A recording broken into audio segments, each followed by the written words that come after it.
Peace and welcome to the culture here on the Black Star Network. I'm your host, Farajii Muhammad. Thank you so much for tuning in and being a part of the conversation today. Folks, we got a lot to talk about. First, let's give you an update about this winter storm that has slammed the East Coast.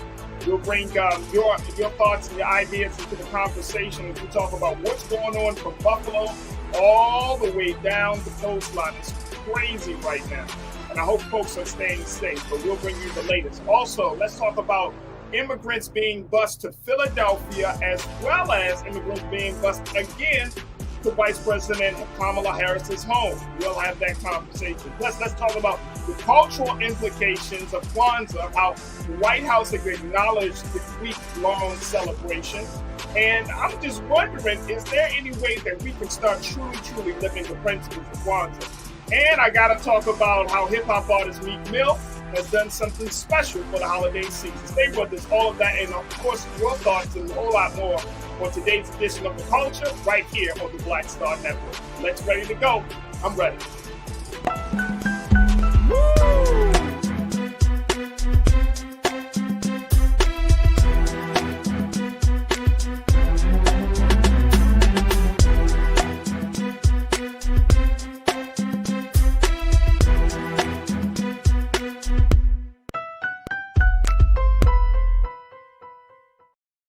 Folks, welcome to the culture here on the Black Star Network. I'm your host, Farajii Muhammad. Thank you so much for tuning in and being a part of the conversation today. First and foremost, I hope you enjoyed and had gotten some rest from the holiday weekend, folks. There was a lot of folks that were trying to get things done and moving around, and then Christmas ended up on the weekend, and it just changed everything.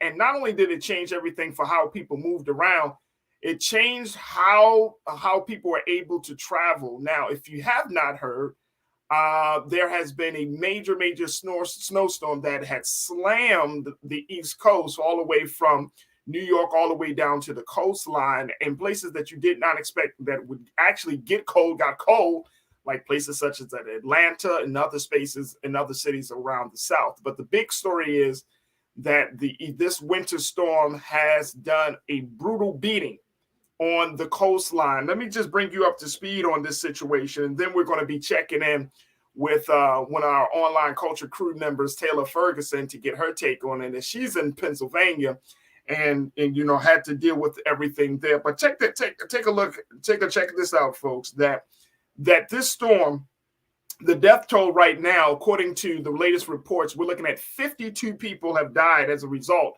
of this winter storm that has swept across the U.S. over the weekend, with 28 deaths just in New York's Erie County. Now, Buffalo, New York was buried by up to 50.3 inches of snow, folks. I'm not even joking. 50.3 inches of snow, slammed to, of course, with fierce blizzard conditions throughout Buffalo. The Arctic blast had caused holiday travel to come to a halt.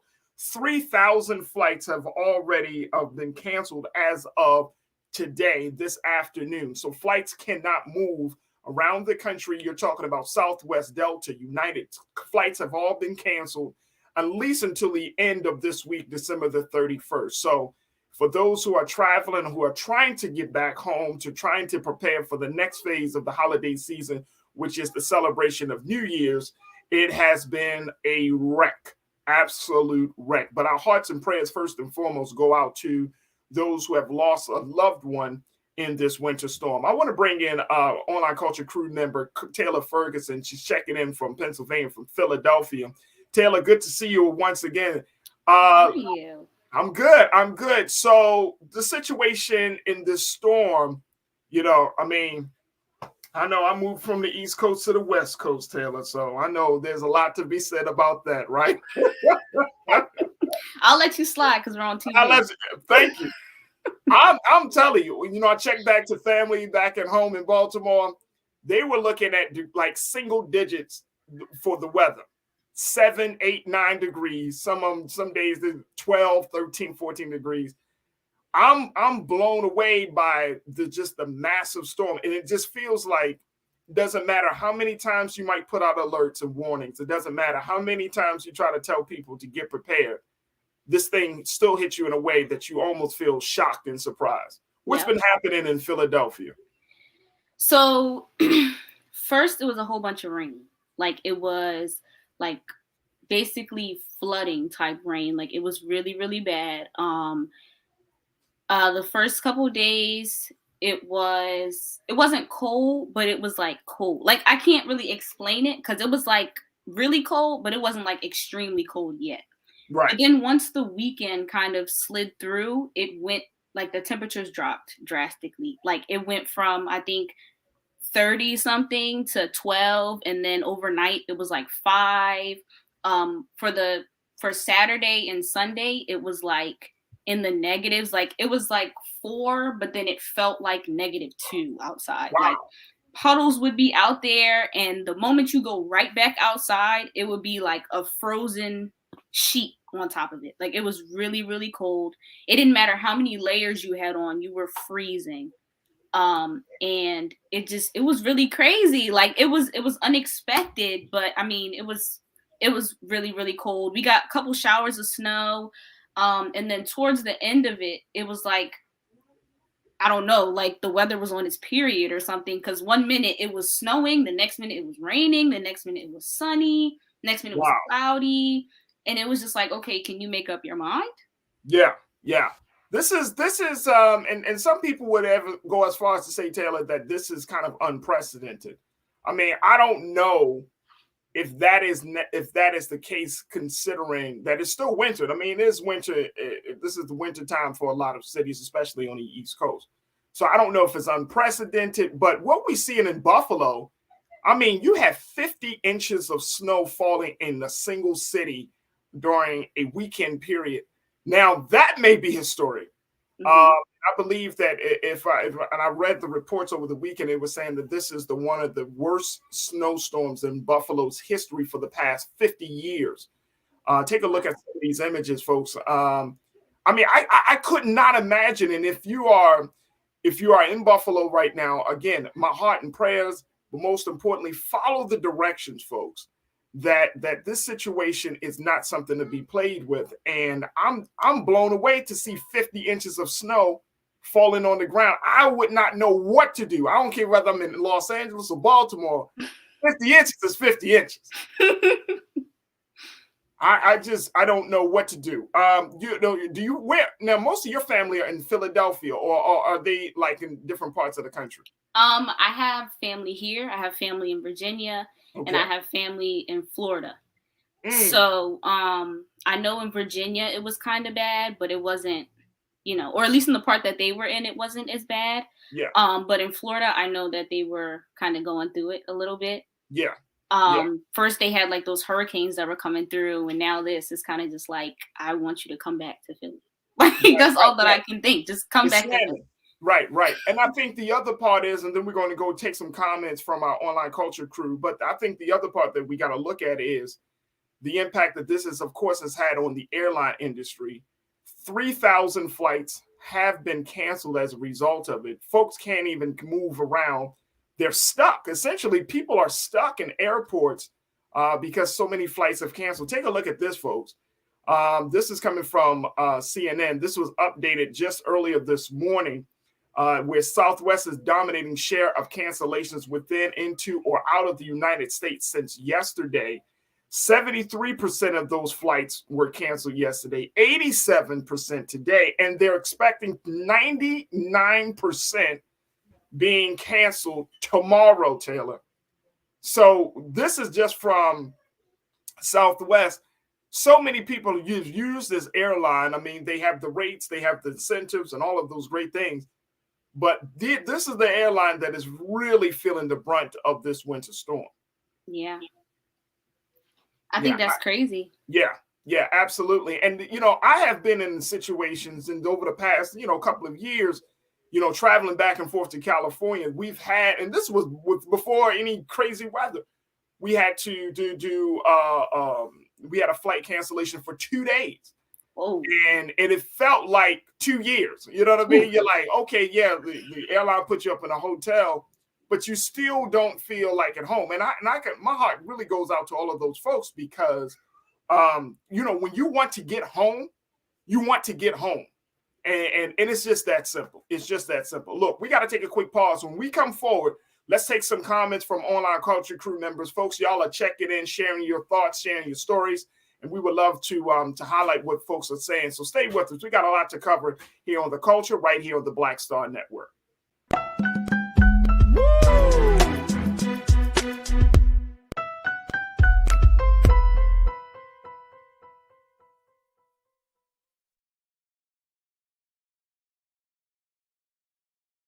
Black Star Network is here. Oh, no punch! I'm real revolutionary right now. Thank you for being the voice of Black America. All momentum we have now, we have to keep this going. The video looks phenomenal. See, this difference between Black Star Network and Black-owned media and something like CNN. You can't be Black-owned media and be scared. It's time to be smart. Bring your eyeballs home. You dig? When you talk about blackness and what happens in Black culture, we're about covering these things that matter to us, speaking to our issues and concerns. This is a genuine people-powered movement. There's a lot of stuff that we're not getting. You get it, and you spread the word. We wish to plead our own cause. Too long have others spoken for us. We cannot tell our own story if we can't pay for it. This is about covering us. Invest in Black-owned media. Your dollars matter. We don't have to keep asking them to cover our stuff. So please support us in what we do, folks. We want to hit 2,000 people, $50 this month, raise $100,000. We're behind 100,000, so we want to hit that. Y'all money makes this possible. Checks and money orders go to P.O. Box 57196, Washington, D.C. 20037-0196. The Cash App is $RM Unfiltered. PayPal is R Martin Unfiltered. Venmo is RM Unfiltered. Zelle is Roland at RolandSMartin.com.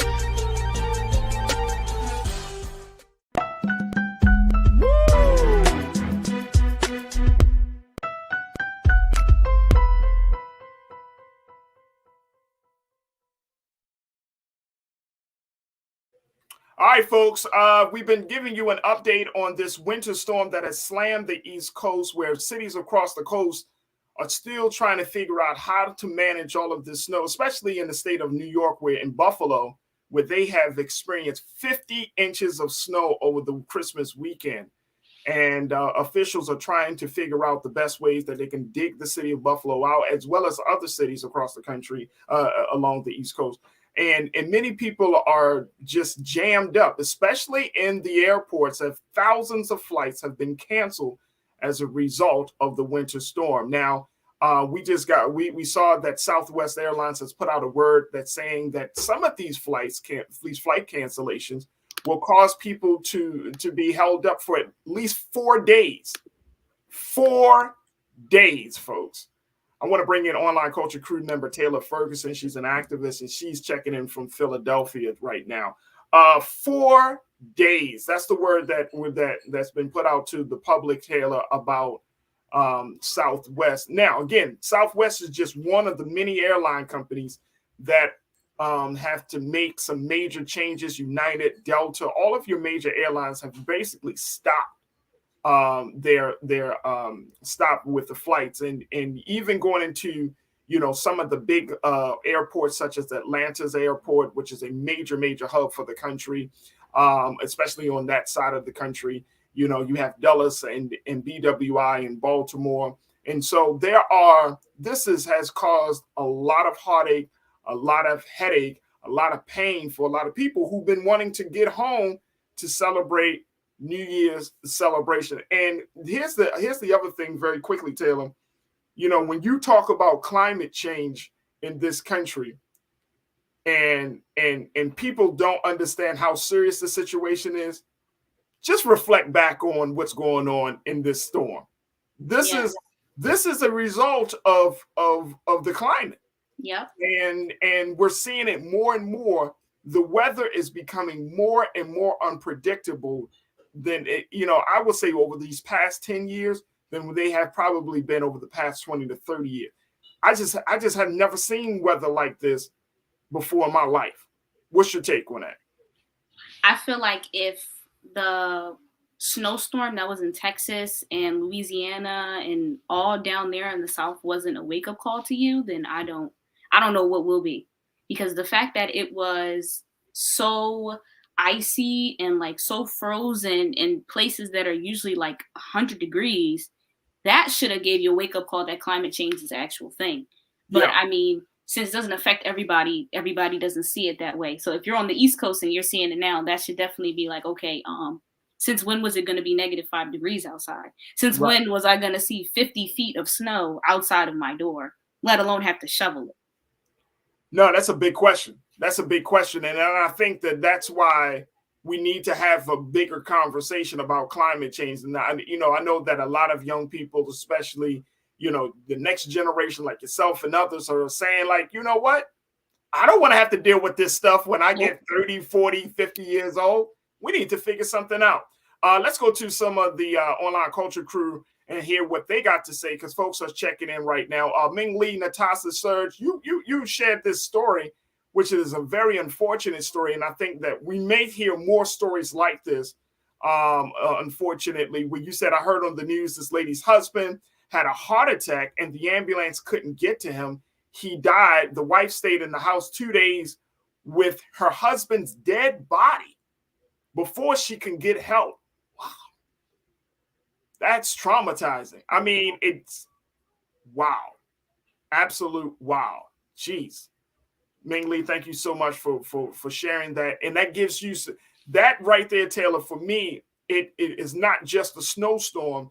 This is a situation that can truly be a situation of life versus death. Yes. And so when you hear stories like that, and I've heard these type of stories, I mean, what can you do? You know what I mean?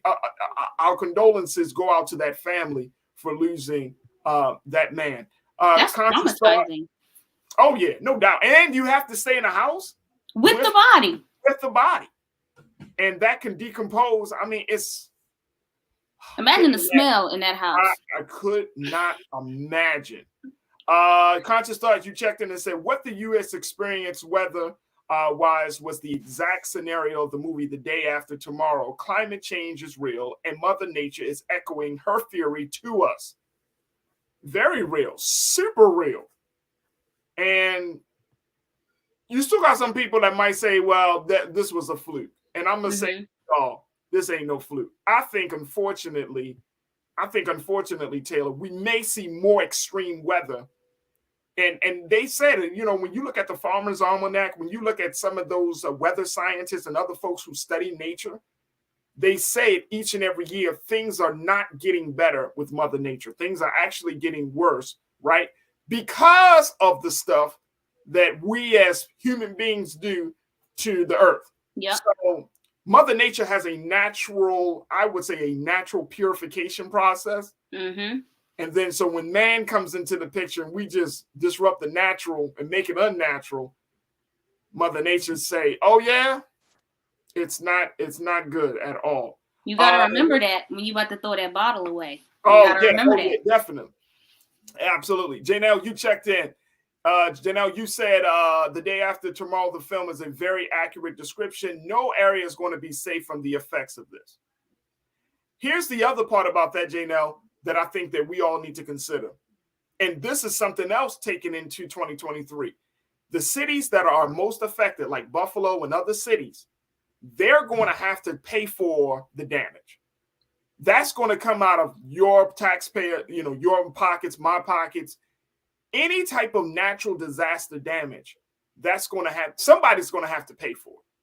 When there's a natural disaster or there's a weather occurrence like this, somebody's going to have to pay for it. And that can, I remember, Taylor, years ago, they had, I think it was in New York where they had Hurricane Sandy, if I'm not mistaken, but they had a storm, major storm, and it created such a power outage for New York City and different parts of the state. And it was like millions of dollars that were spent to try to restore because the power situation was just so crazy. So that's the other part about this, that we could talk about climate control. We can talk about God's wrath, but guess what? Guess who's paying for it all? Guess who's paying for it all? I mean, somebody's got to pay for this. Yeah. Truth is power. You said, and they said the death toll is up to 54 right now. We just reported 52. Now it's gone up to 54. That's just in the short period of time that we've been on there. Truth is power. Appreciate you for that update. Real Brooklyn, you say all these stories is heartbreaking. However, this is the same song every year regarding bad weather. Airline cancellations, death in the house, stranded. What part of all of this is new news? Well, here's the thing, and I think that you bring up a good point, Real Brooklyn, bro.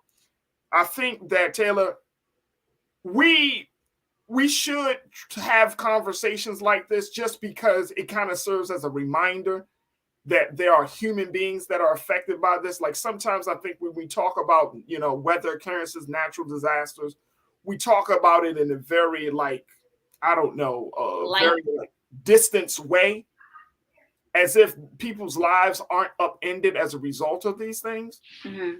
So I think that it is important that we do keep in mind that, yeah, we could talk about the inches of snow, the feet of snow. We could talk about the cost and everything. But at the end of the day, can you imagine one day you live in your life and then the next day you like, oh, okay, we got some bad weather coming.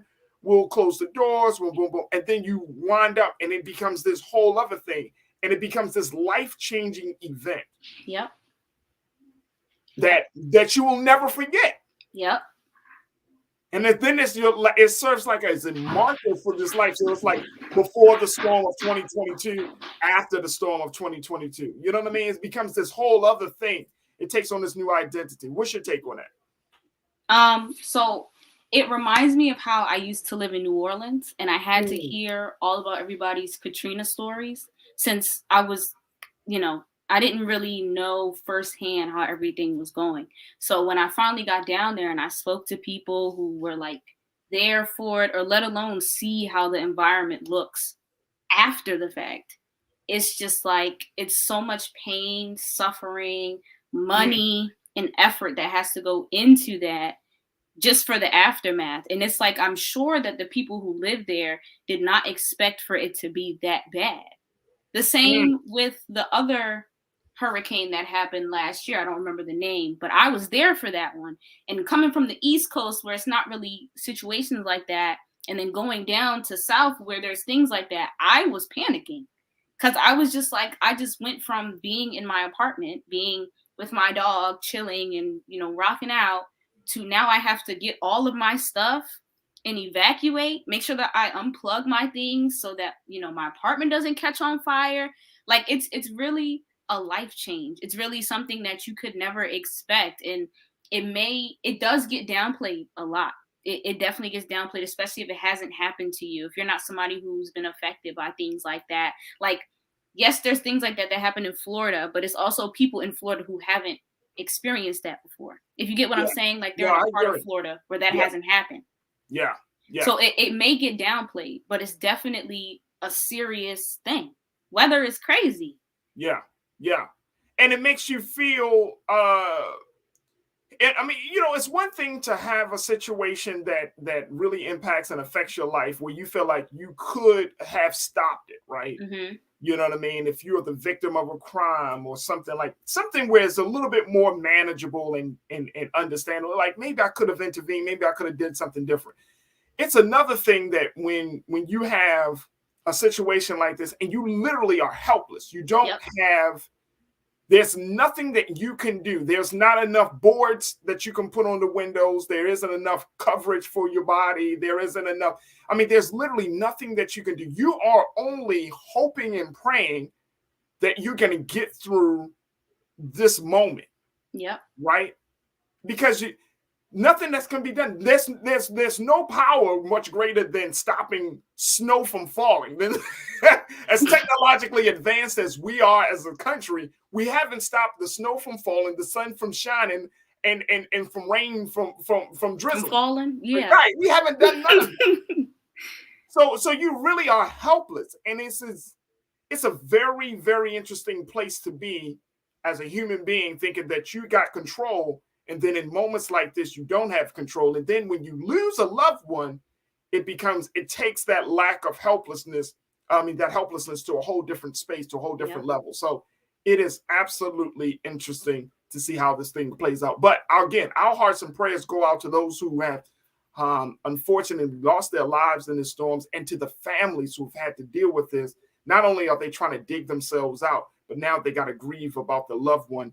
And it's a lot to carry, especially into the new year. So our hearts and prayers are about this. And folks, we'll certainly keep you posted about any new changes and developments. We got to take a quick pause. When we come forward, I want to talk about this issue of busing immigrants. Over the weekend, once again, Vice President Kamala Harris was targeted with immigrants being bused to her home. Philadelphia, they've done the same thing. We're going to check in with Taylor about that. So we got a lot to talk about with that. And plus, I'm going to talk about Kwanzaa and so much more. So stay with us. It's The Culture here on the Black Star Network.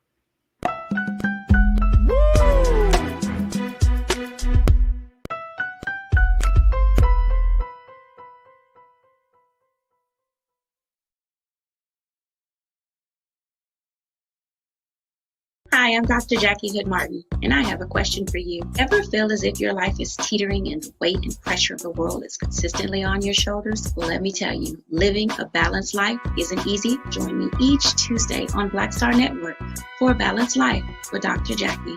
We'll laugh together, cry together, pull ourselves together, and cheer each other on. So join me for new shows each Tuesday on Black Star Network, A Balanced Life with Dr. Jackie.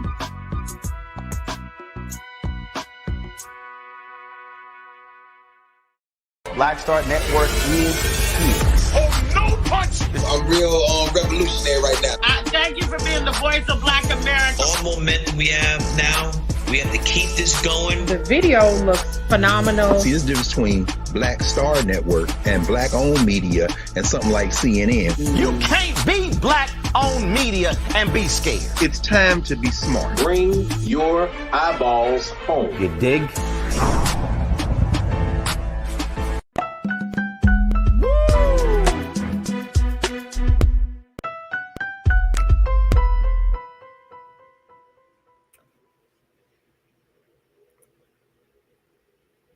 All right, folks, I want to switch gears from talking about the weather to talking about political stunts, or maybe it's good policy.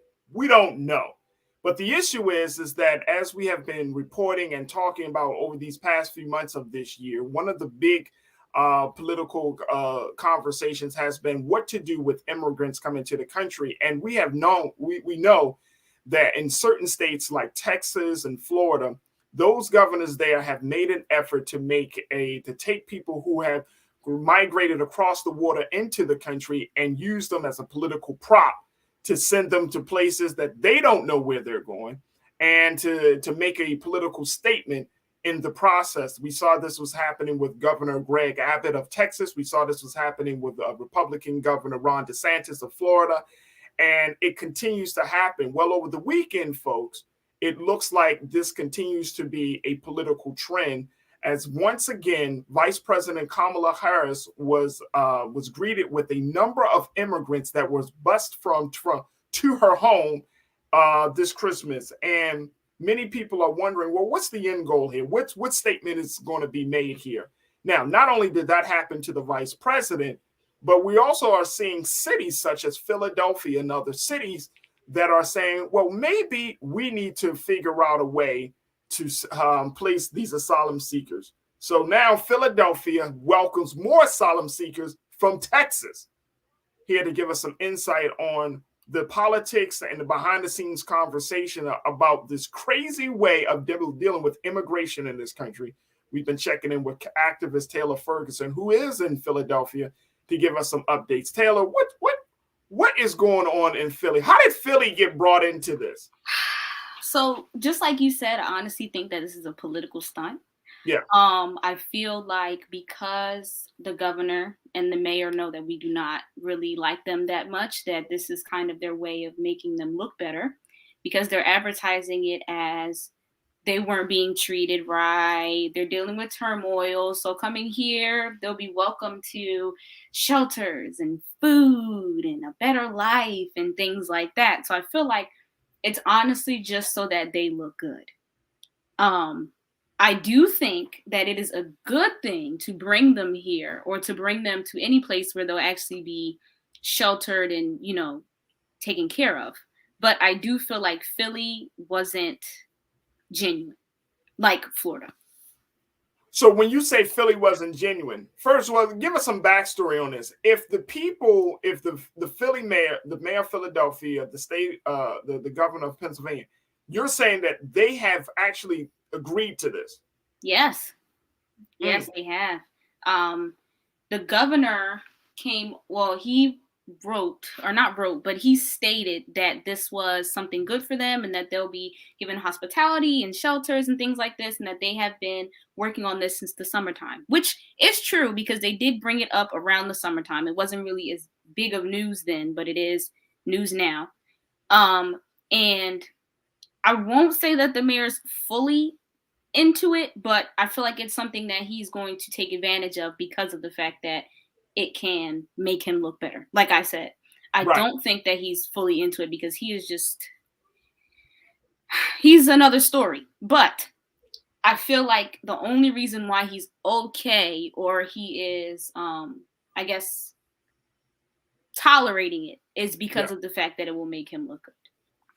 So if it's making him look good, but I mean, there are activists like yourself and others, not just, solo activists, but organizations that are saying this needs to stop. Like what are you hearing on the ground level, as folks are organizing and working to try to deal with this issue of immigration in this country?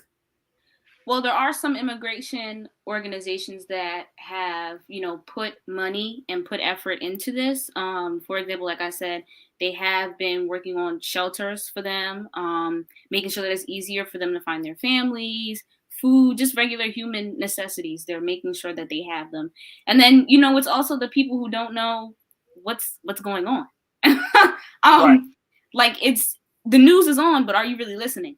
It's kind of that type of situation. So yes, they know that they're here, but they don't know why. They don't understand why. A lot of people aren't very pleased because we don't need more people here.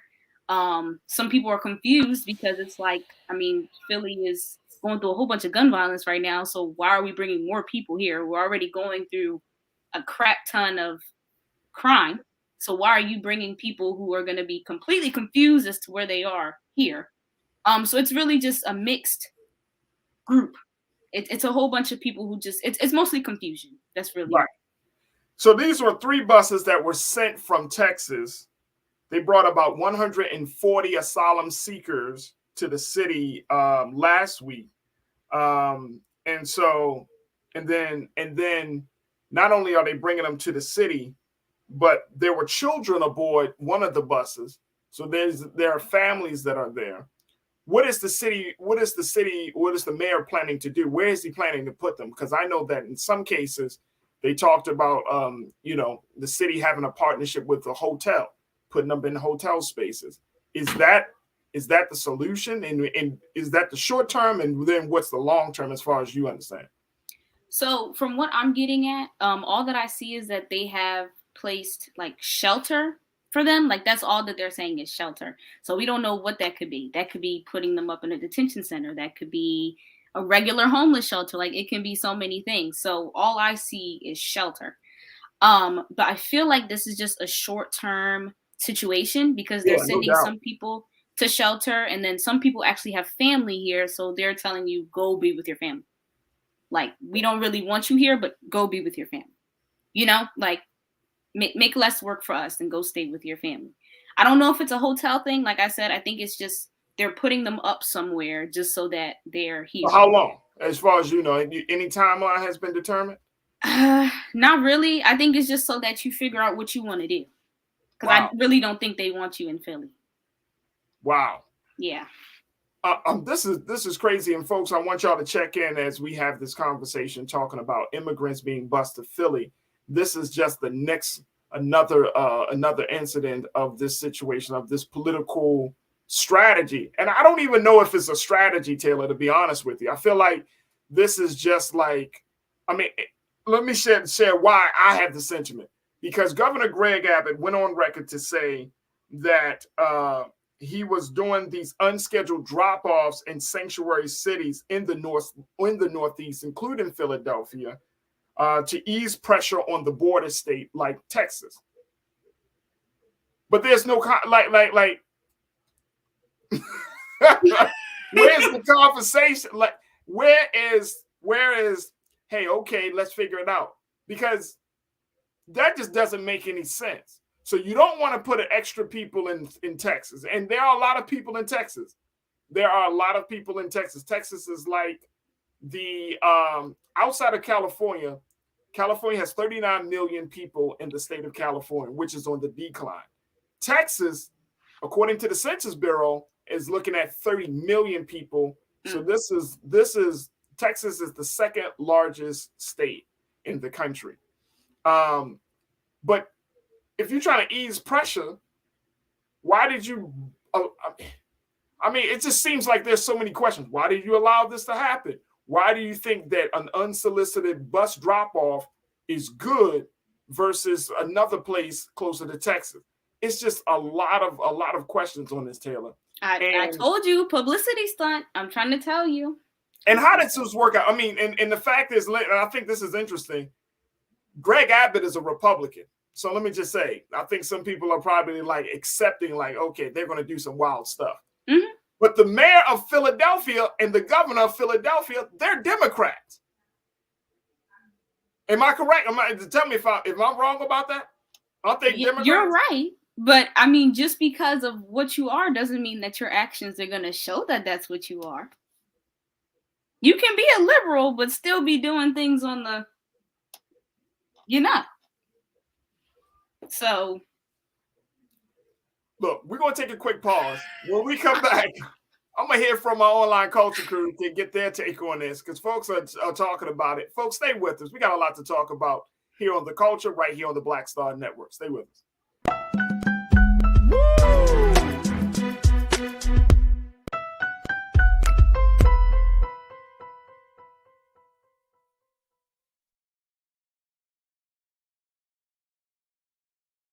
Hatred on the streets, a horrific scene, a white nationalist rally that descended into deadly violence. White people are losing their damn minds. As an angry pro-Trump mob storms the U.S. Capitol, we've seen We're about to see the rise of what I call white minority resistance. We have seen white folks in this country who simply cannot tolerate black folks voting. I think what we're seeing is the inevitable result of violent denial. This is part of American history. Every time that people of color have made progress, whether real or symbolic, there has been what Carol Anderson at Emory University calls white rage as a backlash. This is the rise of the Proud Boys and the Boogaloo Boys. America, there's going to be more of this. Here's all the Proud Boys, guys. This country is getting increasingly racist in its behaviors and its attitudes because of the fear of white people. The fear that they're taking our jobs, they're taking our resources, they're taking our women. This is white fear.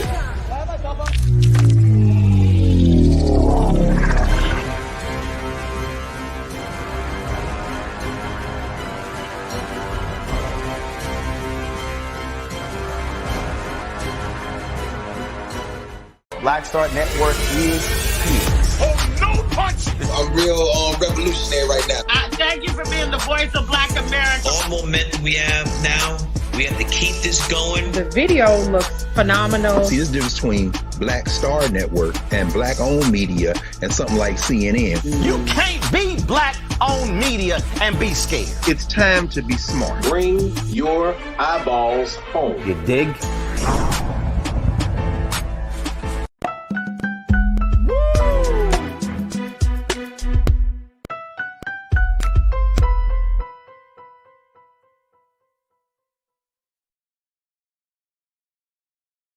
All right, folks, we have been talking about how a number of buses have been traveling from Texas to Philadelphia as part of the political strategy of busing immigrants to what is being deemed as a sanctuary city. Now, this is the language that Governor Greg Abbott of the state of Texas used in describing why he decided to send 3 busloads of immigrants who had first was able to get into the borders of Texas, and why he decided to move them to Philadelphia, even though some of those immigrants included children.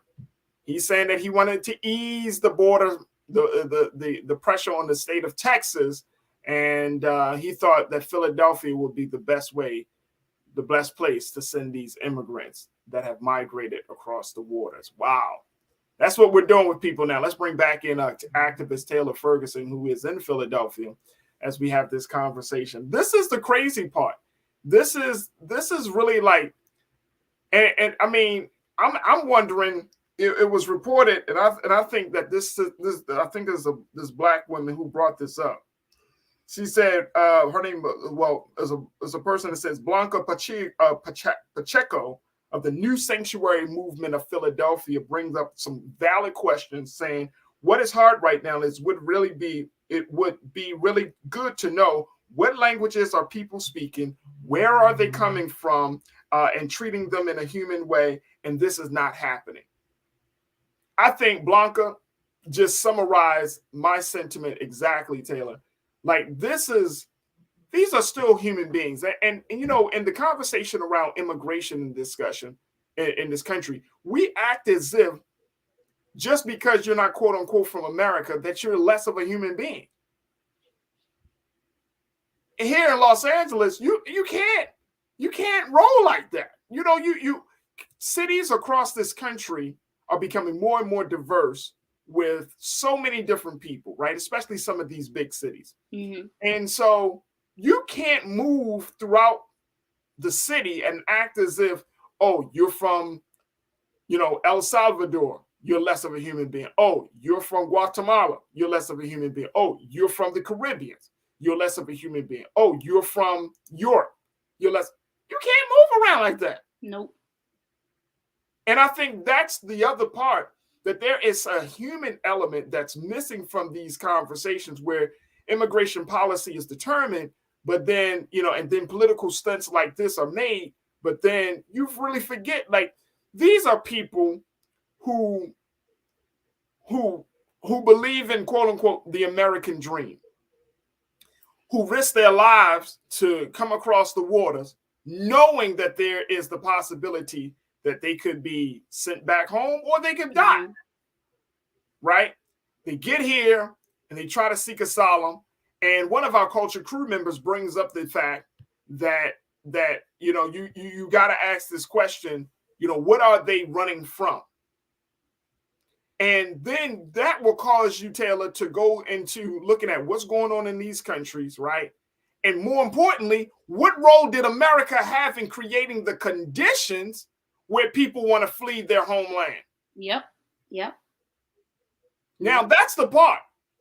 So America, we all over the place. Yep. We'll go into a country, we'll uproot the government, destabilize the economy, yep, do all of these things. And then you wonder why people want to leave and come to America. And then you get mad just because they show up at your doorstep after you just ruined it. It doesn't make sense. It really doesn't. It really doesn't. It doesn't make sense. No. Now, if this was a place, I'm sorry, what part of the world, and I'm talking about the civilized world, has America's influence and power has not impacted? Like in the civilized world, I'm not talking about some place in the darkness or something. I'm talking about where people are, where people live, breathe, and work, that America has not impacted. And it's very few places. We are the land of the colonized. Did you not know?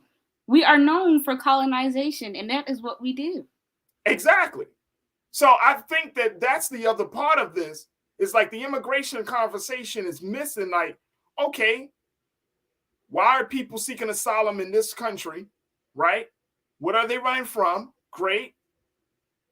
Why were the conditions like that in America? Now, I'm not saying it's always America's fault, but I'm saying America has put out the brand that this is still land of the free, home of the brave, that you can get a new life in this country. Nobody has taken down the Statue of Liberty. Nobody has put up a big, all right, closed sign on these borders.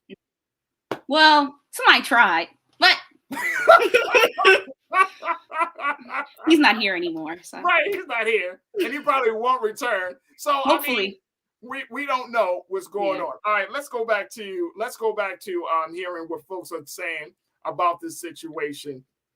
You don't like my music. You say we should let these immigrants decide where they want to go. Many have family here. That's interesting. What's your take on that? That's an interesting take, because now you're giving undocumented individuals, I don't know how you can even do that. You don't like my music, because if they're coming into a new place, they don't know. I mean, yes, some of them have family here, but I don't think a lot of them have family here. But what's your take on that, Taylor? That's an interesting recommendation. So I definitely feel like they should be able to go wherever they want. But I do feel like if you have family, then you have a better perspective, but you never really know unless you are there. Like you can see things off of social media. Like, again, like they come here and they have this expectation of, we're the land of opportunities, we're the land of this, we're the land of that. And then they come here and they're dealing with racism and taxes, really bad taxes. So it's just like, you have to be here firsthand before you know, do I want to live here? You can't just really make that decision just based off, oh, I want to go to Ohio. Oh, I want to go to LA because everybody's in LA. You can't do that. So I feel like they should be able to have the opportunity to do so. But I feel like if they are going to do that, they need to have some type of insight, come visit, something like that, and then be able to decide. I don't think we should decide for them. That's 100%. So if it's an unsolicited situation like what we're saying with this busing issue, right? I don't know whether the UN needs to step in or Homeland Security. Like, I don't know like how America would deal with this, because it's coming. Of course, we know California, Texas, border states, Florida. I don't know if there's like and I'm just using this term very loosely, folks, but like a welcome committee. There is no welcome committee. There is no immigration committee. You have ICE. And I don't know if that's not very welcoming. I mean, ICE is not that welcoming if you're an immigrant, right? But I don't know there if it's the like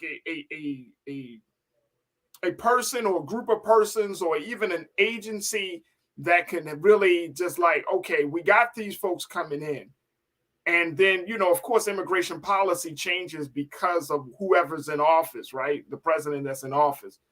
It doesn't change dramatically. But I don't know if there's a buffer between somebody who immigrated here, who was able to get across the water, for them to run up against ICE, or is there somebody who's just like, look, this is the situation. Like, I don't know, because it's so complex. Mm-hmm. It is so complex. Like and I know even what Donald Trump was trying to create this wall and trying to get people to just stop. But it's so much bigger than that. It's not just about a physical infrastructure. I feel like there's some of course there's some other factors here that play into why immigration is such an issue for this country. And I'm not quite sure, you know, where do we start with this? Because if people are trying to really seek asylum in this country, and America has presented herself as a safe space, then can we truly get mad? No.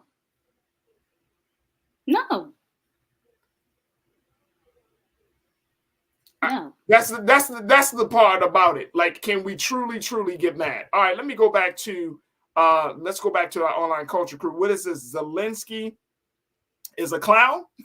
I think that's the name. You said you also can't take on more than what you can currently take care of. How many homeless Americans in this country already? Facts. Look, I'm living in a city where they have over 40,000 people that are homeless. And I'm not talking about single folks. I'm talking about families. I'm talking about mothers and children. I'm talking about dads. I'm 40,000 people that are homeless. So yeah. Like that's the big part about this.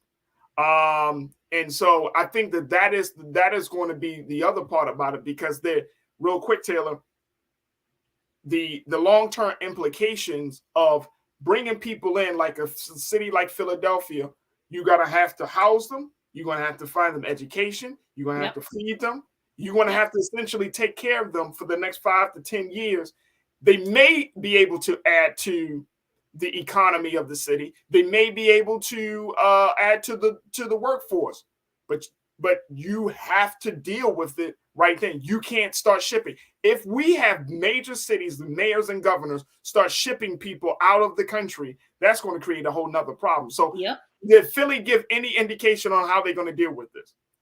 Like I said, they said that organizations have put forth some food and shelter and water. Like, that's pretty much all that we've heard, is that they have things that are there for them when they get here, but it doesn't say for how long are they going to be here. So we might not even have enough for them prepared. So I honestly, we don't know. Damn. Yeah. Damn. Look, well, we're going to have to keep our eyes on the situation because it is very fascinating. And I'm wondering, just out of curiosity, we got about 10 seconds. How are Black folks feeling about this situation, considering our history, and our current place in this country? Have you been able to talk to some Black folks about this? Like I said, it's just a whole bunch of confusion. Some people really are just like, oh, okay. Or some of them are just like, well, what does that mean? Yeah. So it's nobody really knows what's going on. We're just told these things at the last minute, or when they say something about it, we get little to no information on it. Yeah. That is going to be interesting to see how this thing plays out. Yep. Look, we got to take another quick pause. When we come forward, we're going to switch gears. Let's talk about Kwanzaa and how we can live the principles of the week-long celebration. We're going to check in with my big brother, Dr. Omakongo, and we got Taylor, and of course, we got you. So stay with us. That conversation is up next here on The Culture, right here on the Black Star Network.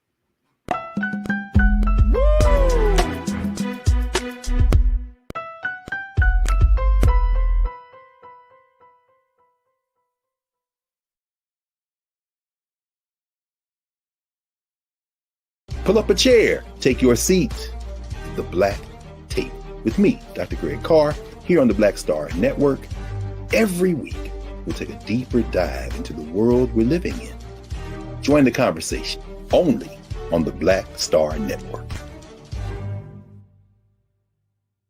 Black Star Network is here. Oh, no punch! I'm real revolutionary right now. Thank you for being the voice of Black America. All momentum we have now, we have to keep this going. The video looks phenomenal. See, there's a difference between Black Star Network and Black-owned media and something like CNN. You can't be Black-owned media and be scared. It's time to be smart. Bring your eyeballs home. You dig?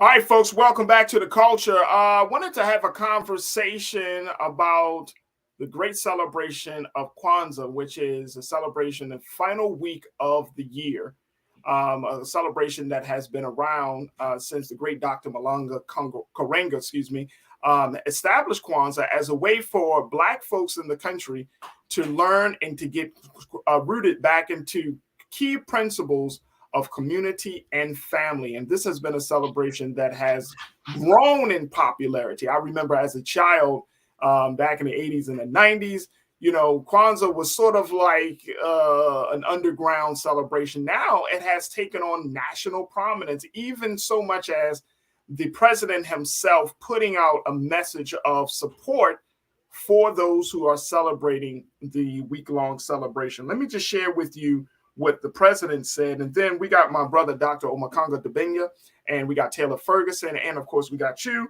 Let's talk about how we can take these principles to the next level and not just talk about it for the last week of the year. But here's what the president said around the issue of Kwanzaa. He put it out there. The White House has put it out there on a video posted yesterday, where the president and First Lady Jill Biden offer thanks for the, quote, rich heritage of African Americans, which is deep in the story of our nation. They stated that in 2023, it is our hope that we'll all remember the wisdom of the 7 principles of Kwanzaa, especially the values of unity and faith, as we work to make the promise of our nation real in the lives of every American. So today I wanted to talk about this. This is the second day of Kwanzaa, so we're celebrating the great principle of Kuji Chakalia. And I wanted to bring in my brother, Dr. Omakongo Dibenge from American University. And of course, we still have Taylor Ferguson to be a part of this conversation. But brother Omakongo, good to see you again once again. So how are you this afternoon? Oh, it's good to see you, man. Long time, man. It's great to be here. Absolutely. It has been a minute. I always enjoy our conversations.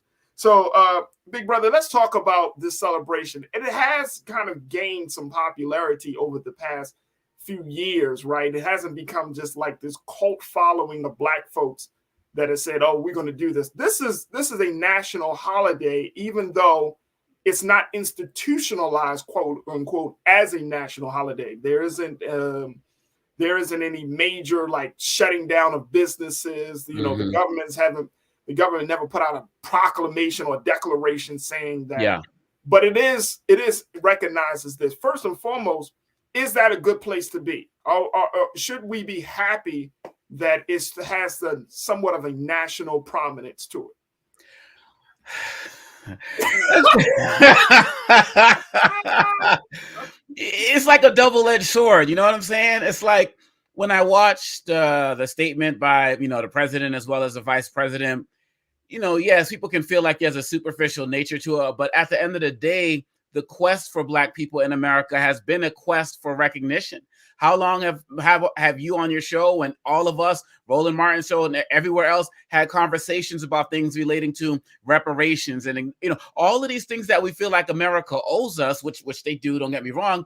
It comes down to recognition. We talk about other groups who receive apologies and different things for what they've experienced. And so part of what's going on with Kwanzaa as well as Juneteenth and the like, we have to accept this recognition, because if we're going to talk about the fact that there is no America without Black America, that Black people built this country, that we are the foundation of it, then damn it, what we do has to be recognized and honored at the highest levels. As guardians of the culture, it's up to us, however, to make sure that it does not become as commercialized as many other holidays have, whether we're talking about Christmas in terms of just people just focus on the gifts versus the actual messages of Jesus and the like.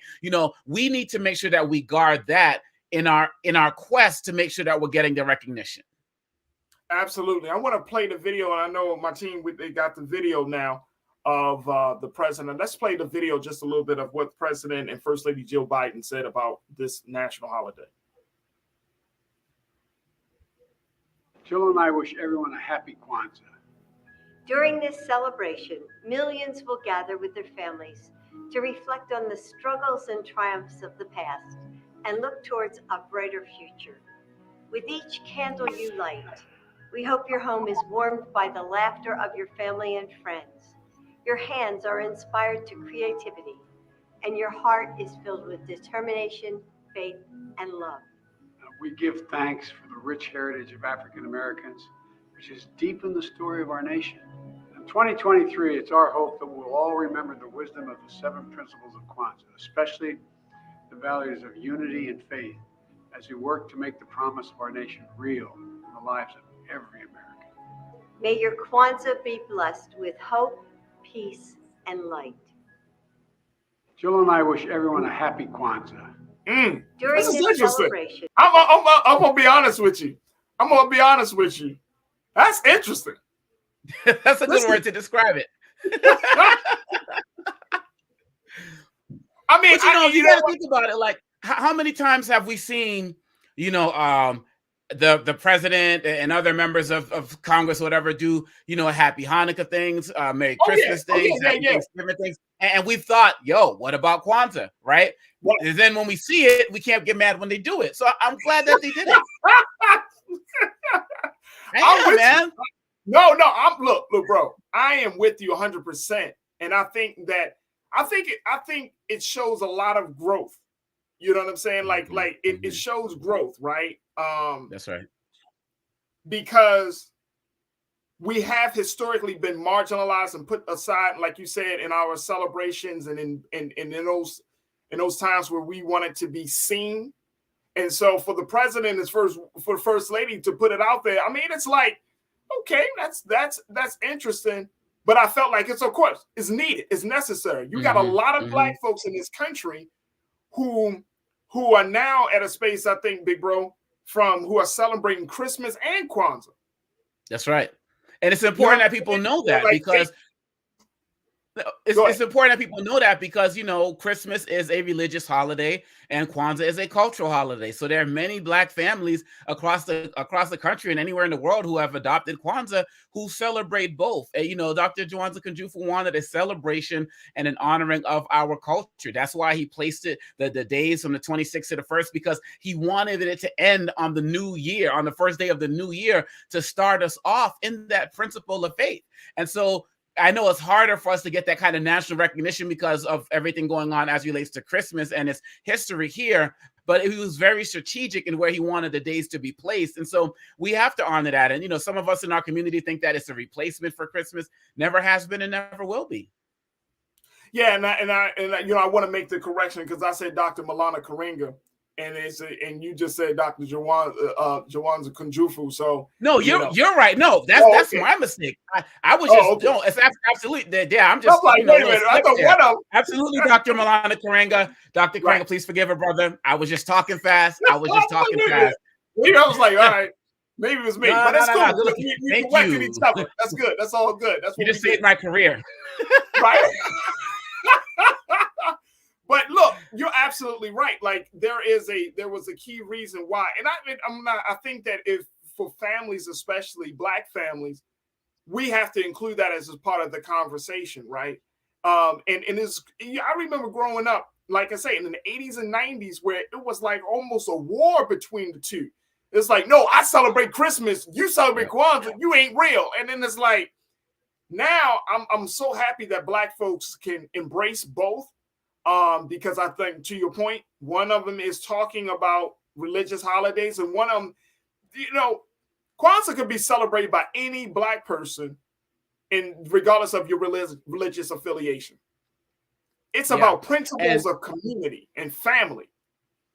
Absolutely. And you know what's very interesting? I've actually had, and I don't know if this is a conversation for next year, I don't know, but you know, I've had some conversations with some white people who have been seeing what the principles of Kwanzaa are about. And they're so frustrated with how commercialized things like, you know, Christmas and other holidays, Easter and other holidays have become. And they're looking at the ideas that are stressed. She's like, they're talking to me about like, I need to practice these in my own family and my own community. And that's how black culture has been, you know, for forever. We create something and then other people start to see its value. And that's why I say we have to continue to be guardians of the culture. Because you are right.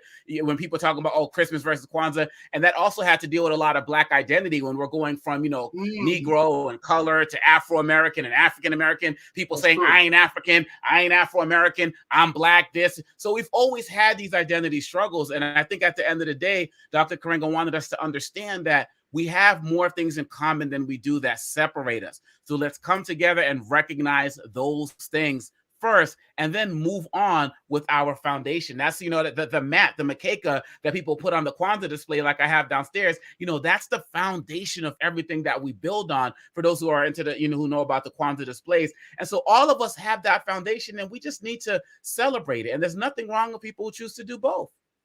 Absolutely, absolutely. I know we got to take a quick pause. When we come forward, I want to bring Taylor back into the conversation, Dr. Omakongo, and I want to talk about how do we make these principles real.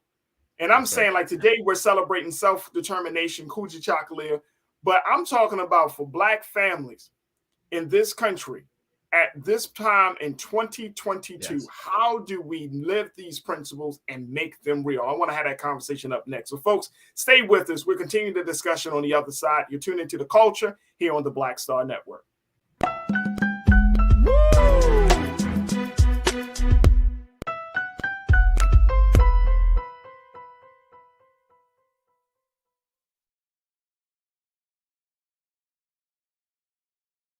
Hi, I'm Dr. Jackie Hood Martin, and I have a question for you. Ever feel as if your life is teetering and the weight and pressure of the world is consistently on your shoulders? Well, let me tell you, living a balanced life isn't easy. Join me each Tuesday on Black Star Network for A Balanced Life with Dr. Jackie. We'll laugh together, cry together, pull ourselves together, and cheer each other on. So join me for new shows each Tuesday on Black Star Network, A Balanced Life with Dr. Jackie.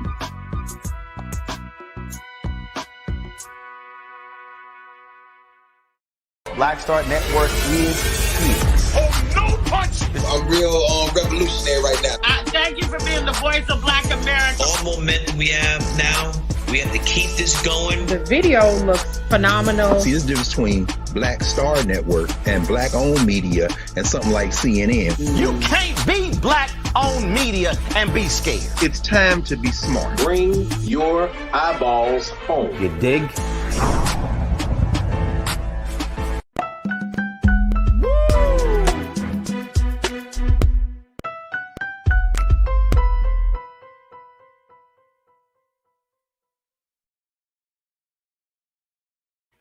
Folks, we've been talking about living the principles of Kwanzaa as we are in the second day of the week-long celebration that closes out the year. And we've been checking in with Dr. Omakongo Debenga, my brother from American University. We want to bring back into the conversation Taylor Ferguson, but really talking about how do we make Kwanzaa a real experience, not just a celebration, not just a ritual, but to make it living principles, especially going into a very, very new year like 2023. Dr. Obakongo, what's your take on that? How do we start that? And then Taylor, I want to get your take. How do we make that? How do we make these principles real? We're talking about unity. We're talking about self-determination. We're talking about cooperative economics. We talk about all of these things, but to bring them home to Black folks and to use them as Dr. Karenga wanted us to use them as guiding principles for the new year. How do we do that? The basic thing we have to ask ourselves in everything that we're doing is a very simple question. Am I centering Black people in whatever it is that I'm doing or making my best attempt to do so? So when we talk about cooperative economics, that's talking about supporting Black businesses. When we're talking about faith, that's talking about, are we going to support, are we going to have faith in our political leaders, people who are out in the community, the Farajis of the world, the Roland Martins of the world, who are working to build a Black Star Network? Are we going to have faith in that and supporting that? When we talk about self-determination, are we going to go listen to our leaders, not people who are told are our leaders? Are we going to determine who our leaders are? When we talk about cooperative work, are we really going to work together as opposed to this crap in a barrel mentality of pulling each other down? The list goes on and on. Creativity. Are we working with people in our community who are the creators, right? So if you start to ask that question, and you start to see that I haven't been working with Black people enough. I haven't been really working to bring my family together. I've been more concerned with unity at my job than unity in my household. Like those types of things. When you do that honest take, then you start really figuring out the actions that you need to really live these principles 24/7. Absolutely. So you're talking about being intentional, Taylor. That's what I'm getting from Dr. Omakongo. He's talking about being intentional about these principles. And I think that has to become a family value. Like if you're going to talk about all of these great terms and go through the rituals of how to celebrate them, this has to be an instilled family value. What's your take on that, Taylor? So I definitely agree with everything that you said. I feel like it's more about questioning self first before you go out and question everybody else. So it's definitely, what am I doing to help my community right now? When we, again, like you said, when it's people like Farajii, or if it's Black-owned businesses, are we going to them first before we go to the other man? Like it makes sense to be there for your people. We definitely do a lot of tearing down of each other, so that needs to stop if we're trying to actually make change within our community. Yeah. And we need to, I don't want to say cancel, but when it comes to the people who are within us that do things that reflect badly on us, we need to really have a deep conversation with them. We need to stop giving them yes men and actually tell them, yo, like, chill out. Right. And I definitely feel if like they don't chill out, they get canceled. with you, Taylor. But cancel doesn't even work. That's the part. That's the part that gets me. The canceling doesn't even work because yes, you may be canceled, but I mean, is your music still playing on the radio? Aren't people still supporting you? So there is that cancel effect, but the cancel effect isn't really effective. And let me, and that opens up the conversation, Taylor and Dr. McCongo. When we talk about, some of our high-profile celebrities that are in our community, should we impose that? Look, y'all have to do not just more social responsibility, but I'm saying like taking these principles to the next level. Because I haven't, and y'all correct me if I'm wrong, I haven't seen one black celebrity say "Happy Kwanzaa," everybody. No, I haven't seen much, and we have to hold people accountable. And I think Taylor and I are saying the same thing. I think what I'm taking from what she was saying is that some of these guys get to such a high profile that even if we aren't rolling with them anymore, they're not part of our community anymore. They're just black people, right? And so they become kind of uncancelable in our community because they're part of a different community. But I still feel at the end of the day, it's important for us, celebrity or not, people in our community, people in our church, whoever we're talking about, to hold people accountable to the best of our ability, because there is such a thing still as credibility that matters to us in our community. When I think about people like Kanye, sure, there are a lot of people who are still embracing him right now. I cannot, and I feel like, more people need to stand up. I mean, this is a guy who said he wants his kids celebrating Hanukkah instead of Kwanzaa so they can get that money. So it's anti-Semitic and anti-black, right? And so really at the end of the day, we have to do a better job of calling people out. But sometimes people go so far that they're so far removed from our culture because they got sources and respect from other people. But hey, respect from us still matters. Absolutely. My sister Corinna checked in and she said we need to learn and understand our history to value a cultural celebration like Kwanzaa, right? Yeah. That's right. This is also the time of year where children and particularly are out of school. What does that look like, Doc? When we're talking about, having those, I started having a conversation with my son about it last night, talking to him, yesterday and early in the day, and just talking to him about the idea of Umoja, which means unity, the first day. But what does that look like? Because people are still wrapped up. I mean, it's like Christmas, and then your mind is going like, okay, yeah, this Kwanzaa, but then I'm getting ready for New Year's. Yeah. You know what I'm saying? So when does that level of education come, or does it need to happen way before December? Well, I think definitely we can look at doing work way before December because, like we said, it has to be year-round, so the education has to be year-round. But when it comes to Kwanzaa time, in all of our communities across the country, Dr. Karenga was very specific about this being non-commercial. So even when he talks about the Zawadis, which is the exchange of gifts, he's talking about gifts that are handmade or have that type of original type of thought to it. So a lot of the events that are happening in our communities relating to Kwanzaa, the overwhelming majority of them are going to be free. So, my dad and a brother named Siddiqui Cambone in Boston, they started the Kwanzaa ceremonies that have been taking place in Boston for decades. And you can go out and take your kids to them. You can also, if you're at home and don't have the ability to go out, there are activities that you can do online in terms of learning about Kwanzaa. There are people out there who are putting out that information. And there's a lot of animated works out there now that talk about Kwanzaa. So depending on the age of the child, you can do that as well. And of course, you could always buy books that you bring into the house, My First Kwanzaa, these types of things, and make those the bedtime stories as well. Again, these are all things that can happen year round. But if we want to get it serious about Kwanzaa now, those are some of the things that we can do. And some of these events that are free in the community are also streamed virtually. Yeah, that's a great point. That's a great point. And I think the other part of it is like this is the time to have those conversations, Taylor, right? Like if you don't know your history, and this is Taylor, Doc, let me just tell y'all, I've been doing black media for a long time. And black folks act like if you in front, and I tell people, I might be in front of the camera, but I don't know all black history. Do you know how much history we have in this country? Like people be like, "Hey, Farajii, you didn't know this happened back in 19? Right. And you're like, brother, I don't know it all. I mean, I appreciate it. I read a lot. I really do. But at the end of the day, there's so much to cover because of our 450 plus years that we've been here in this country. Like, I think we should give each other grace if we just don't know. Absolutely. And I don't know, Doc, I want to get your take, and Detail, I want to get your take. Like, how do we make sure that we temper the expectations? Because some black folks will say, man, black people need to know all this history. And it's like, that's all well and good, but I've always been the one that's like, yo, is knowing this history, is it usable? Is it going to take you to the next level, or you just want to fill your head with a bunch of facts and sound very big and important? Like, I don't know, because that's always been a challenge for me in those historical conversations, brother.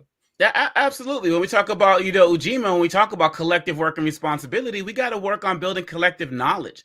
When I was talking so fast throughout Jawanza Kunjufu, and you reminded us Dr. Malana Karenga, I didn't get offended. I didn't get mad. You corrected me, and because it was just a slip, and we keep going. But some people would, like you just said, how dare you mistake the name of the, you know what I'm saying? And that type of arrogance and ignorance, it doesn't serve the community. I'm listening to Roland Martin all the time, Karen Hunter, Joe Madison, and I'm learning stuff all of the time. And so we have to understand that, particularly when it comes to our own culture, the majority of what we learn does not happen in our K-12 or even our college curriculum. Ooh. So all three of us, we all know the majority of what we learn about Black people did not happen in school.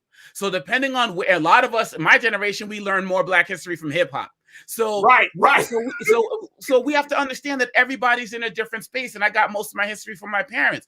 But if other people's parents can't do that, but they're in the library, or someone else just happens to work in a bookstore and came across different books, or ran into Dr. Jawanza Kunjufu, doing his work on, countering the conspiracy to destroy Black boys, and that's their entree, or Ibram Kendi, or or Hannah Nicole Jones. We have to take each other where we are, so we can build a community together. All of this pointing fingers and shaming people for what they don't know, other folks are just laughing at us with that. We got to stop it. That's not the spirit of Kwanzaa.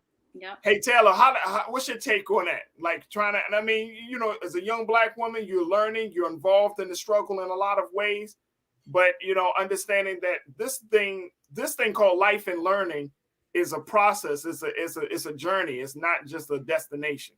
Yep. What I've learned is that almost every moment is a teachable moment. Mm-hmm. So even if somebody doesn't really know, or even when it's times that I don't know, I'll be like, okay, can you teach me? Right. I would rather know than to look not ignorant, because there's nothing wrong with ignorance. Well, anyway, it's better to want to learn about it than to just be like, okay, well, you don't know. Well, you need to know, or blah, blah, blah, or you need to look it up, or you need to do this. Just teach me. And then if I'm interested in it, or if I see that it's fit for me, then I'm going to keep researching it, and I'm going to find out more. And I might know more than you do at the end of the day. Mm-hmm. So I feel like it's always better to teach somebody. If they're asking you, well, did you know about this? Or I saw this, blah, blah, blah. And you're like, I didn't even know about that. And they're ready to cuss you out about it. You're like, whoa, like, can you just show me? Or like, it's always, like I said, almost every moment is a teachable moment. So you can really teach somebody something, especially if they didn't know, let alone research it by yourself. And hip hop for me is not educational unless I want to learn how to shoot somebody. That's why I said my generation. That's why I said my generation is different. Yeah, it's different. Right. I'm with you, Doc. I'm with you, bro. That was a source. No, let's keep it real. Let's keep it real. That was a source. Nowadays, it's not. Yeah, no. Depending on the artist, it really depends on the artist. You're not dropping it like that. And guess what? You can't be mad, because history is not. Depends on whether Dr. Carr is my goodness. Dr.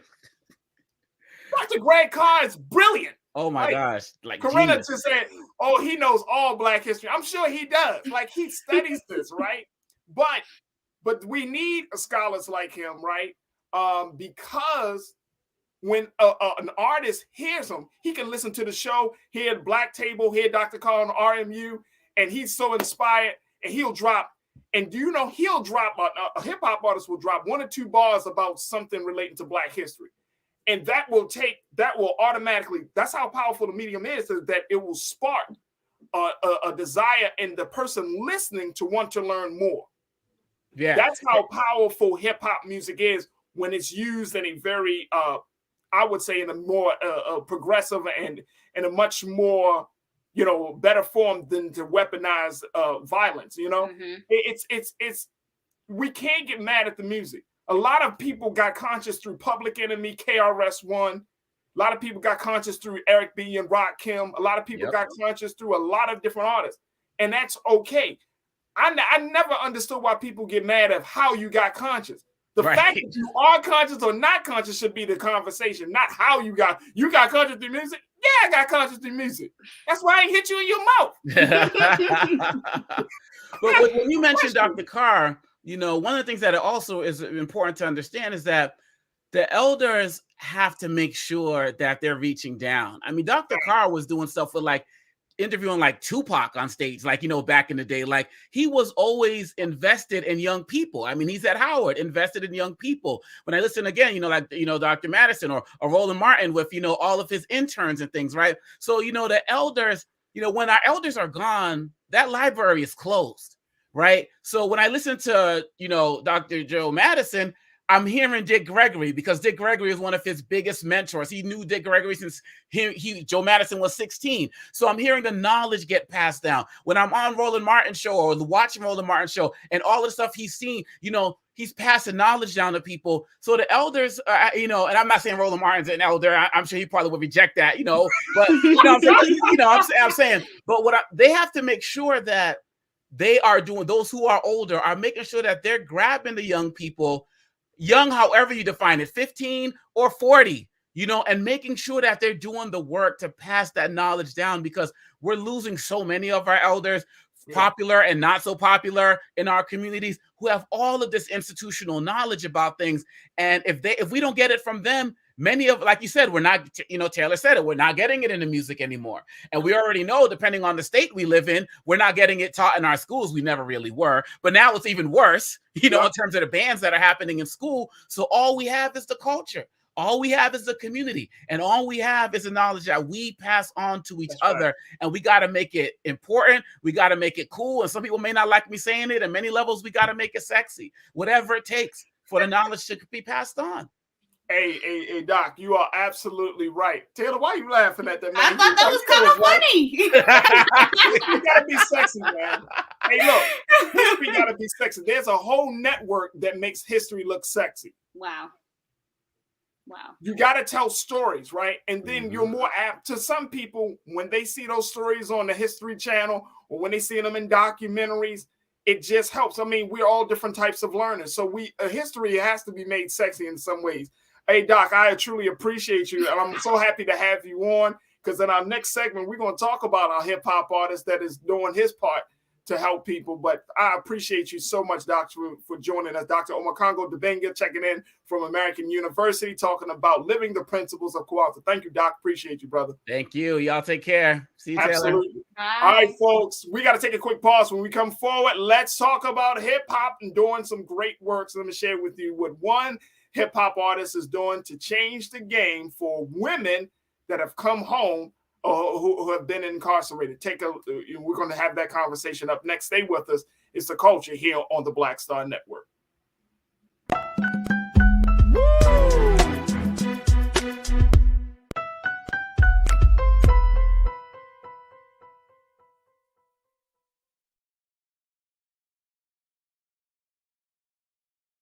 When you talk about blackness and what happens in black culture, we're about covering these things that matter to us, speaking to our issues and concerns. This is a genuine people-powered movement. There's a lot of stuff that we're not getting. You get it, and you spread the word. We wish to plead our own cause. Too long have others spoken for us. We cannot tell our own story if we can't pay for it. This is about covering us. Invest in black-owned media. Your dollars matter. We don't have to keep asking them to cover our stuff. So please support us in what we do, folks. We want to hit 2,000 people, $50 this month, raise $100,000. We're behind 100,000, so we want to hit that. Y'all money makes this possible. Check some money orders. Go to P.O. Box 57196, Washington, D.C. 20037-0196. The Cash App is $RM Unfiltered. PayPal is R Martin Unfiltered. Venmo is RM Unfiltered. Zelle is Roland@RolandSMartin.com. Black Star Network is here. Oh, no punch! I'm real revolutionary right now. Thank you for being the voice of Black America. All momentum we have now, we have to keep this going. The video looks phenomenal. See, there's a difference between Black Star Network and Black-owned media and something like CNN. You can't be Black-owned media and be scared. It's time to be smart. Bring your eyeballs home. You dig? Hatred on the streets, a horrific scene, a white nationalist rally that descended into deadly violence. White people are losing their damn minds. As an angry pro-Trump mob storms the U.S. Capitol, we've seen We're about to see the rise of what I call white minority resistance. We have seen white folks in this country who simply cannot tolerate Black folks voting. I think what we're seeing is the inevitable result of violent denial. This is part of American history. Every time that people of color have made progress, whether real or symbolic, there has been what Carol Anderson at Emory University calls white rage as a backlash. This is the rise of the Proud Boys and the Boogaloo Boys. America, there's going to be more of this. Here's all the Proud Boys, guys. This country is getting increasingly racist in its behaviors and its attitudes because of the fear of white people. The fear that they're taking our jobs, they're taking our resources, they're taking our women. This is white fear.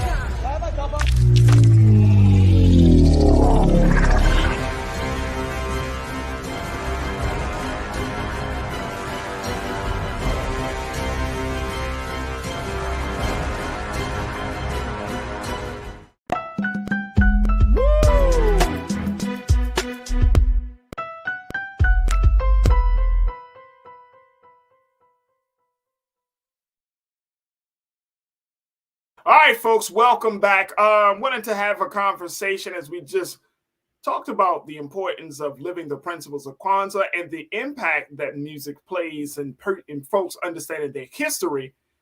It's no surprise that we are also living in a time where hip-hop artists today are taking their level of social responsibility even more seriously. And this is the case Philadelphia-bred or hip-hop artist Meek Mill. Let's bring Taylor back into the conversation.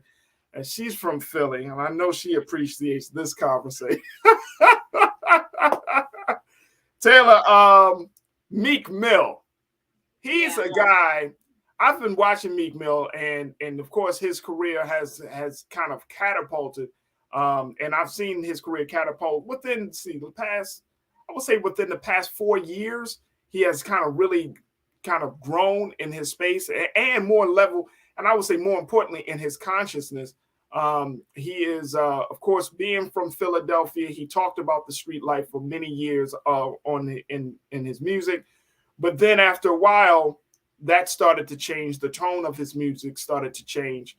He then got more into looking into the criminal justice system because he was, for 11 to 12 years, he was going in and out of the court systems for a number of charges. And one of the last big cases was back in 2019, where he was in prison for a little bit, where another hip hop artist, Jay-Z, came to his defense to help get him out.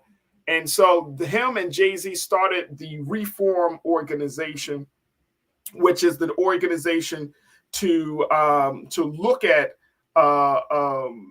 what they call it, the Reform Alliance, the nonprofit organization that is working to fight criminal justice inequities and injustices that we see in the system.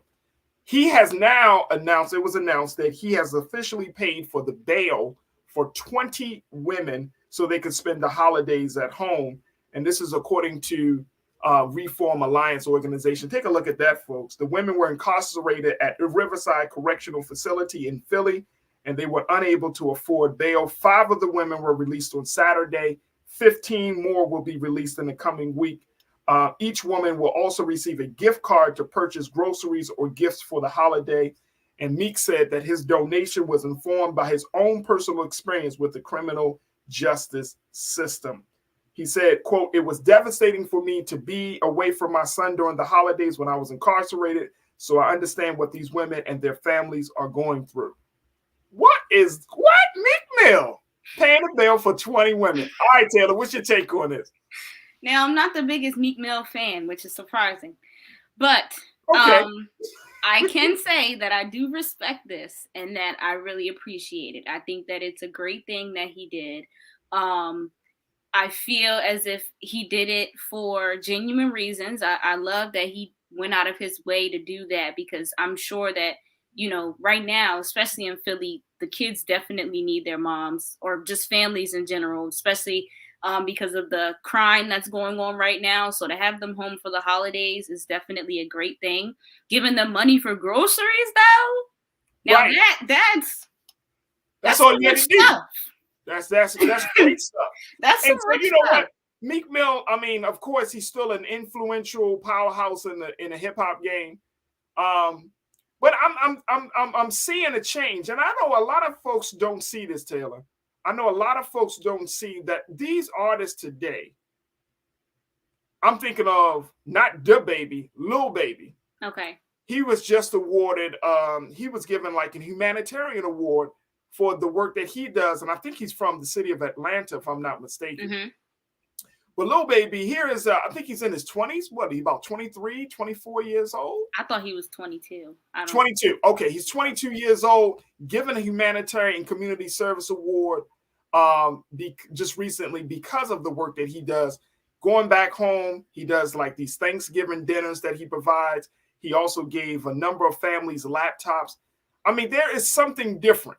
There is something different. I think he also declared that he would no longer use the B word in his music. And so I'm bringing him, yes, I'm reading, but I'm bringing him into the conversation because there is a growing trend. And I want people to just understand that a lot of these hip hop artists, these are young guys who are growing into men while on the mic. You know what I mean? And now they're starting to see some things. And I think we do have to give these artists some level of grace, because we were listening to their music at a time where they probably didn't know themselves. They didn't have a knowledge of who they were. They were not highly informed about social issues. And now as they grow up, they're in a much better space. I'm thinking about Nas as well, one of my favorite artists. He dropped King Disease 3. And, you know, he's putting out different content. These guys, Jay-Z and others, these guys are growing up and maturing. And I think that the conversation about the impact of hip hop needs to change a little bit because these guys are growing and what's going on in the world around them. Meek Mill of course, he had firsthand experience with the criminal justice system. He talks about this stuff in his music. He talks about the impact of, being away from his son and all of these things. Like, they're starting to think critically, and I don't think we give them enough credit for trying to do something different. Yep, I agree. I feel like it's some artists out there that actually are taking their experiences and they're flipping them and turning them into great things. Like Meek Mill was definitely a troublesome child, in and out all the time. And so the fact that he's able to flip his experience and try to help people who are going through somewhat of the same situation is great. Same thing with Lil Baby. I remember when he first was trying to come out, like he was like about to join a gang and was about to do this and was about to do that, but he like flipped it. And now he's, using his money to give back to his community and to not be a part of that life and show people that there's other things other than that life. And I think that that's great. I think that's excellent, especially since, it's a lot of rappers that are doing the complete opposite. They're bringing what they're used to back into the world instead of, having what they're used to and then changing it into something better. So I think that's a great thing. I love that for both of them. I think so too. And let's keep it real, Taylor. There are forces in the industry and outside of the industry that do not want us to highlight some of the good that hip hop artists are doing, which is why I think this is part of why we created this culture, the culture as a platform, because I grew up, I'm a child of hip hop music. I grew up listening to all types of hip hop music, but at the end of the day, these are still young men. And even now we got like Little Sister with Glorilla, and you got others little young women that are coming into the space, right? Mm-hmm. And we gotta, and I feel like we're so hard on them at times, right? Yeah. And you gotta remember, You got to, and I always tell people, what were you thinking at 18, 19, 21 years old? Now, multiply that by getting millions of dollars, getting a lot of fame, right? You saying all types of madness on a track, right? Yep. So with that, it's like we gotta give because these are, in some cases, these are still babies, these are still young people in a lot of ways. Gotta give them grace. Yeah. And you gotta hope and pray that if you come across them, give them a good word, something to think about. You know what I mean? And I think that that's the part of the culture, that's the part of the community that we have to get in the space of. Like, you know, if you come across a hip-hop artist, a local hip-hop artist in your city or your town, like, and you hear them saying some wild stuff, like, you can pull them to the side. Like, there are a lot of these young brothers you can talk to, and these young sisters you can talk to with the right spirit, but you could drop some knowledge on them. Yep, 100%. I can use my favorite artist as an example. Tyler, the Creator, is my absolute favorite artist. And when he first came out, the majority of his music was raunchy and crazy, and like, if he were to drop any of those songs today, he would have been canceled. He would have been blacklisted at that point. But something in him changed when he grew up that had him realize, like, this is not the life for me. Yeah, I was a teenager. Yeah, I was acting crazy, but now I'm ready to actually put something into my music and let people feel things. Yeah. Like, I feel like I wouldn't be who I am today if it wasn't for the music of both sides of him. Yeah. Like, yes, he was weird at one point. He's still weird now, but now that he's grown and he's become somebody who is, you know, giving back or just being himself, but doing things with, you know, his experiences and the things that he's dealt with in life. It's just like, it's great. Like, it's really good. It's great when they do stuff like that. I love it. Absolutely. Oh, absolutely. Absolutely. Look, we got to take a quick pause. When we come back, I got something for Trends Posting Doing the Most. We're going to check in with our final conversation with Taylor and a whole lot more. So stay with us. It's The Culture here on the Black Star Network.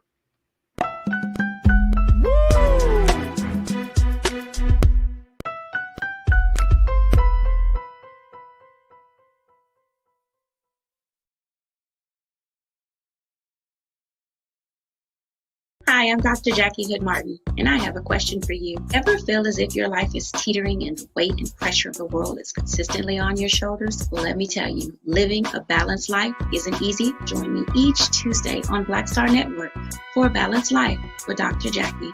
We'll laugh together, cry together, pull ourselves together, and cheer each other on. So join me for new shows each Tuesday on Black Star Network, A Balanced Life with Dr. Jackie.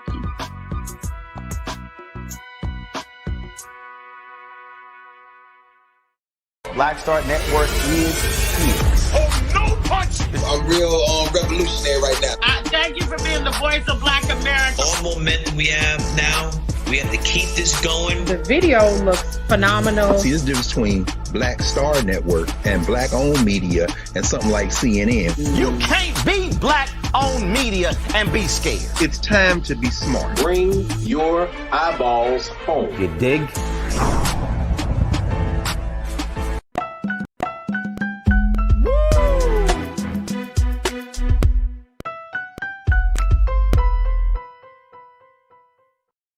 All right, folks, for our final segment today, I wanted to check in with you and let you know what was trending for Trends Posting Doing the Most. And here's a little interesting fact. Let's bring Taylor Ferguson back into the conversation. There we go, Taylor. Congress is doing something real special for the family of Emmett Till and his mother. They have posthumously awarded Emmett Till and his mother, Mamie Till Mobley, the Congressional Gold Medal, folks. How about that? The Congressional Gold Medal. The medal will be on display at the National Museum of African American History and Culture near Emmett Till's casket. This was a result of a bill that was passed by Congress on Wednesday. The bill known as the Emmett Till and Mamie Till Mobley Congressional Gold Medal Act of 2021 will honor the 14-year-old Black boy who was killed by two white men in 1955 after a white woman accused him of flirting with her. It was Emmett Till's death and the brutality that was imposed on him that shocked the nation and helped ignite the civil rights movement. So as a result of that, his mother making the famous insistence that she wanted the world to see what racism has done to her little boy. Jet magazine published photos of Emmett Till's mutilated body back in 1955 after it was pulled from the Tallahatchie River in Mississippi. And as a result of that, that kicked off the civil rights movement, and it took it to a whole different level. Emmett Till's mother, Mamie Till Mobley, she died in 2003. But y'all know that back in October of this year, they just released a movie called Till. The movie didn't do big numbers, but it was really the story of Mamie Till Mobley and the passion and the pain and the story that she had around making sure that her son gets some level of justice. And it would not be, I mean, even though the white woman, I forgot, Miss Bryant, was never brought to trial, there has now been new evidence saying that she essentially lied about the whole thing. But she is still out. People are still calling for her to be incarcerated, even though she's in her 90s, I believe. And so this continues to be an ongoing saga in that respect. But Congress said that this family deserves this great gold medal of honor. Taylor, what's your take on that? This is pretty interesting. I feel like a medal is not enough. I feel like a medal means nothing until, what's her name, Bryant, gets locked up. I feel like there's no justice. Just because they're getting a medal. And I understand that the movie didn't do good numbers because at the end of the day, we're kind of tired of seeing movies of our trauma. So, I mean, I'm not going to sit and pay my money to relive something that happened and caused so many problems for somebody in my community and have their family, and let alone I wouldn't want people to have to go through the same thing over again just because somebody decided, you know what, we don't have a movie idea, so let's just rebring some Black trauma into this. Like, I don't approve.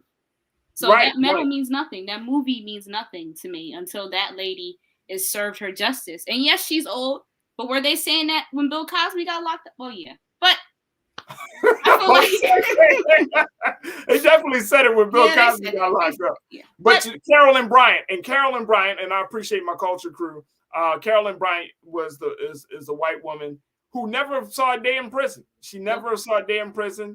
She never was brought in. They never really questioned her.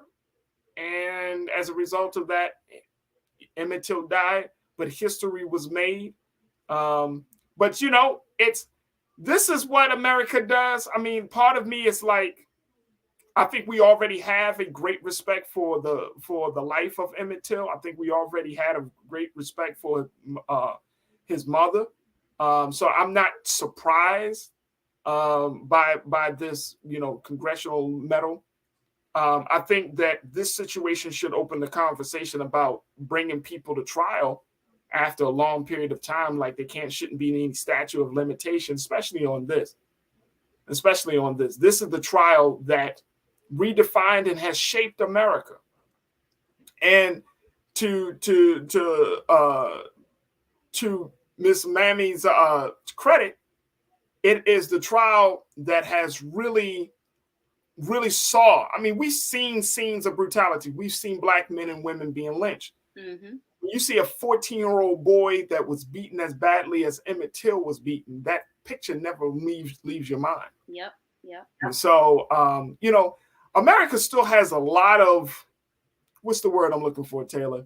Like, a lot of apologies to make.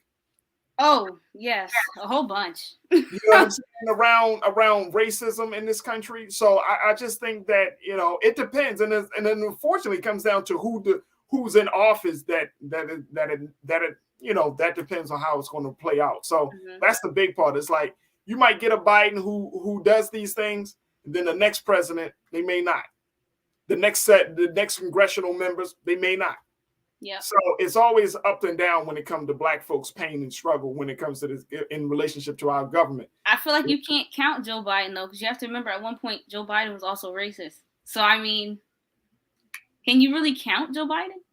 I mean, I don't know if you can count. I don't know. I think you know what? When I look at President Joe Biden, I see a man that was taught one way, believed one way, and then he had to be shown a different way. Okay. Now, was he racist? I can't say. Like we can go back and forth. We don't have enough time on the show today to talk about that. But you know, it takes some time. It's going to take some time. White people and racism is going to take some time to be eradicated. Mm-hmm. They have to come to that point to say enough is enough. Black people can't do that. Yep. That's what I believe. Yep. We can march, we can petition, we can beg and plead, we can vote and do all of that. But when it comes to racism, white people have to say, you know what? Enough is enough. Yep. Because they're the ones that have benefited the most. They're the ones that wield the power, and they are the ones who are also the perpetrators. Mm-hmm. So they have to make the change. Got to start from the source. Taylor Ferguson, thank you so much for being on the show. Always a pleasure to reconnect with you. I thank you so much. Great job in talking to you. And we look forward to reconnecting with you very soon, Taylor. Thank you. Thank you. Absolutely. Thank you for being so good for the culture. We truly appreciate you. Of course, you too. Appreciate you. All right, folks. That's going to do it for us. I thank each and every one of you for joining us for the conversation today. Make sure y'all go to our website at blackstarnetwork.com. and do your due diligence, show your support, continue to show your support for Black Star Network financially, continue to show your support for us as we share information and all of the latest news and content that we have streaming on the platform. So again, go to blackstarnetwork.com. Also, make sure you follow us on all social media platforms at Black Star Network on Twitter, IG, and Facebook. And while you're on social media, make sure you follow yours truly, Farajii Muhammad. That's me, folks. Make sure you follow me on IG at The Real Farajii, and I'm also on Twitter at Farajii as well. Stay tuned. Up next is Roland Martin Unfiltered at 6 p.m. streaming live. As always, never be afraid to challenge what's wrong, stand for what's right while being yourself in the process, God willing. We look forward to talking to you tomorrow for another exciting edition of The Culture right here on the Black Star Network. Peace.